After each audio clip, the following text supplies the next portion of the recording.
तुम्हाला माहिती आहे पीसीओएस हा टर्म चुकीचा होता आणि त्यामुळे सगळ्यांना ट्रीटमेंट ही सेम द्यावी लागत होती. त्यामुळे खऱ्या प्रॉब्लेमचे निदान होत नव्हते. परंतु आता लॅन्सेटने त्याचे नाव चेंज करून पीएमओएस असे केले आहे. खरं तर तुम्ही बरोबर बोलत आहात.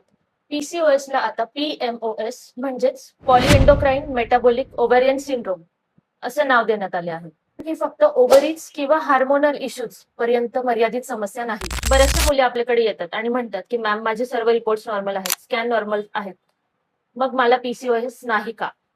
परंतु आता त्यांनी ऍक्सेप्ट करायला हवं की हा पीएमओएस आहे. याचा इफेक्ट डायरेक्ट मेटाबॉलिझमवर होतो आणि इन्सुलिन रेजिस्टन्स तयार होतो, जो की लॉंग टर्म साठी हानिकारक आहे. म्हणजे इतकी वर्ष आपण फक्त ओव्हरीजवरच फोकस करत होतो.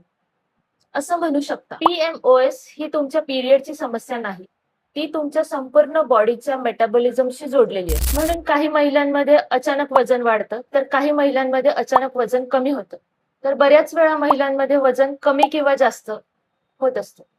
म्हणजे पिंपल्स, चेहऱ्यावर जास्त केस येणे, पिगमेंटेशन किंवा हेअरफॉल हे बॉडीचे सिग्नल असू शकतात.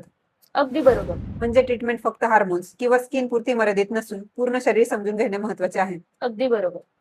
जर कोणाला वारंवार पिंपल्स, चेहऱ्यावर जास्त केस येणे, इरेग्युलर पिरियड्स, हेअरफॉल असे होत असल्यास तर त्याकडे नॉर्मल म्हणून दुर्लक्ष करू नका. हा रील सेव्ह करा आणि अशा मैत्रिणीला शेअर करा जी वारंवार हे सिम्पटम्स इग्नोर करतात.